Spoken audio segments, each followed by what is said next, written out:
curing our fear of failure. Welcome to Live Your Fierce. I'm Coach Andrea, professional stunt woman, sports and confidence coach, and full-time goofball boy mom, talking all things movement, mindset, and fearlessness. Today we're talking about fear of failure, where it comes from, why it holds us back, and most importantly, how we can overcome it. Here's what we're diving into today. The psychology behind why we fear failure, especially as women. What happens in our brains and our bodies when we anticipate failure. How we play, it's a secret weapon for rewiring that fear.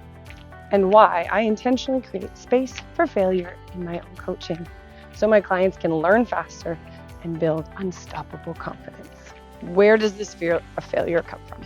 Let's start with the big question. Why are we so afraid of failure? The fear of failure is wired into us for survival. Thousands of years ago, fear meant real danger, like not securing food or being rejected by our tribe, basically death. But in today's world, that same wiring actually holds us back from growth. It's not as necessary anymore. Research about decision-making found that when people anticipate failure, their brains actually show activity in the same regions associated with physical pain. That means failure doesn't just feel bad, it literally hurts. And it gets even more fun for women. A study published in Psychological Science found that women, on average, receive more social punishment for failure than men, especially in leadership. Lucky us. So what does that mean? Women are more likely to tie failure to their own self-worth. They tend to avoid risks unless they're 100% sure they'll succeed. And this leads to perfectionism, hesitation, and ultimately missed opportunities for growth. Does that sound familiar? This is why so many of us get stuck. Honestly, just sharing this out loud makes my armpits sweat and my heart race a little. And the real problem is not failure itself, but I believe it's how we respond to it. So how do we retrain our brains to see failure differently?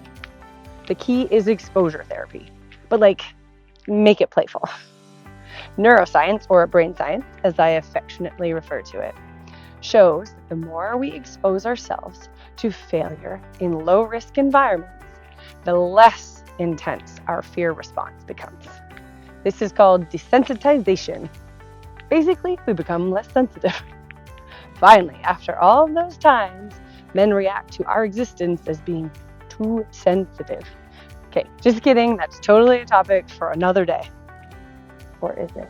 What's happening in the brain? Fight or flight mode is triggered when it senses failure.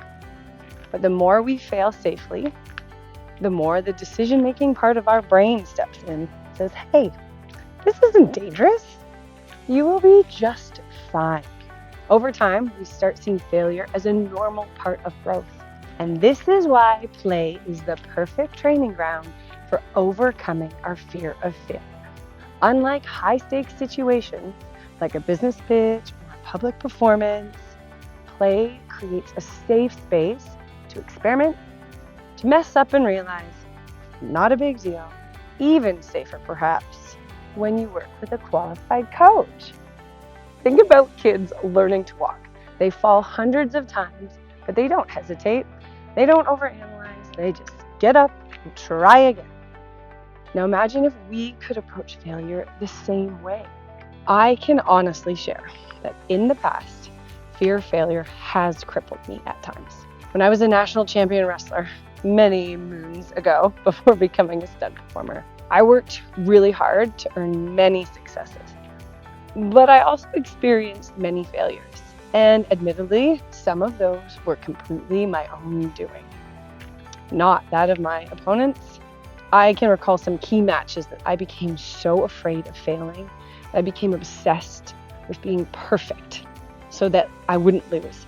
And I focused not on the process or trusting my abilities to get the job done.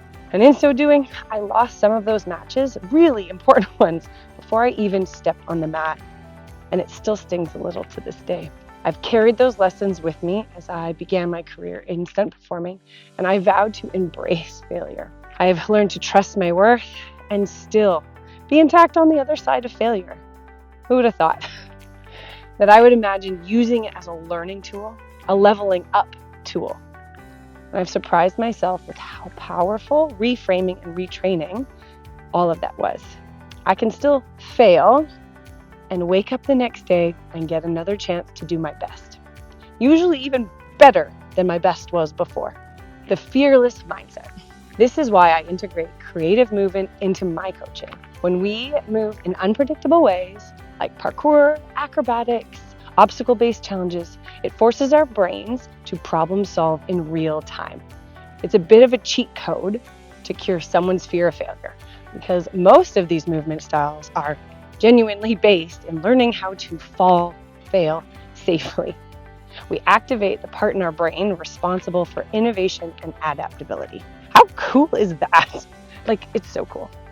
The more we practice adapting to movement challenges, the better we get at adapting to life challenges. The more we experiment in a playful environment, the faster we build resilience.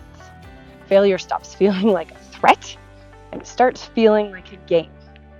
And this is why I create deliberate space for failure in my training, because when you practice failing on your own terms, safely, under the supervision of a qualified coach, you stop fearing it in the real world. It automatically translates. To wrap things up, fear of failure is biological. It is biological. It's not permanent though. Women are conditioned to fear failure more than men, but we can rewire that response. Play is a safe space to experiment and get comfortable with failure. And the more we move creatively, the more we train our brains to think fearlessly.